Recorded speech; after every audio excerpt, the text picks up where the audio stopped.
Itan ang Ginoo, haisay maya angay simbahon, nabanaw gikan sa kamatayon. Hallelujah, Hallelujah, Hallelujah,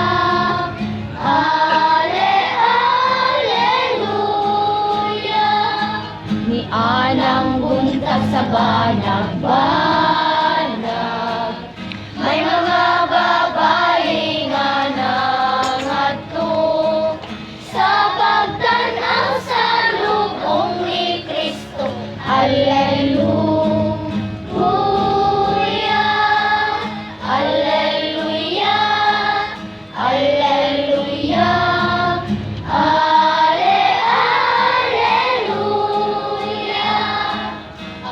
may usa ka manununda ang namulong adto kanila, ang Ginoong Hesus na banhaw na. Hallelujah, Hallelujah, Hallelujah,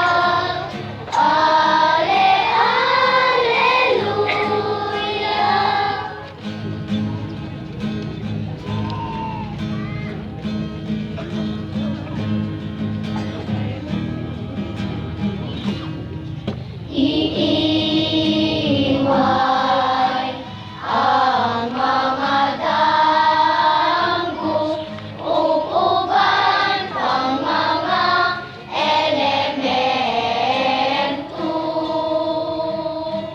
Magkanta kita karon sa dakong kalikay, kay nabanhaw na ang atong manunubos.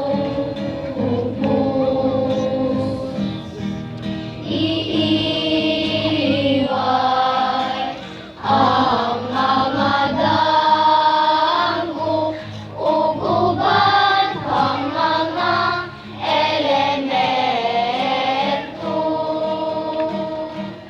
Magkanta kita karon sa dakong kalipay, kay nabanhaw na ang atong manunubos.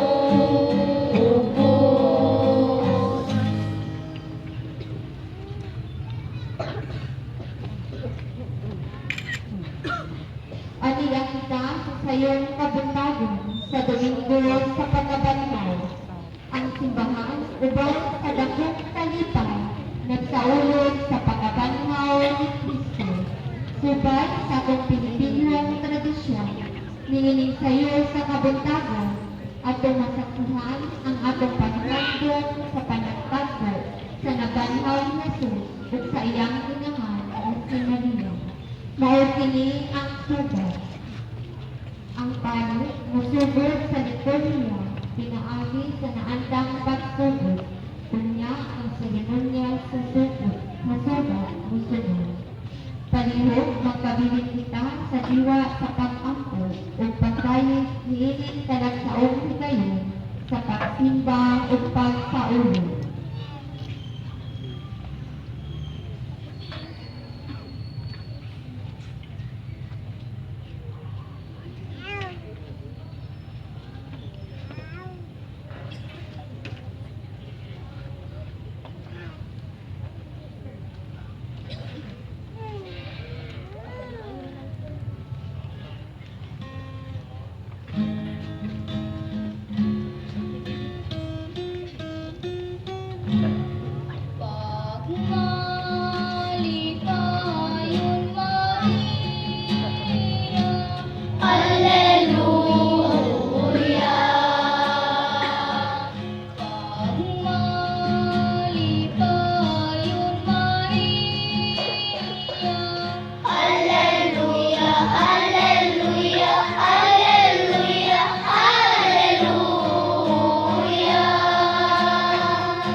ang Diyos sa Israel na banaw na.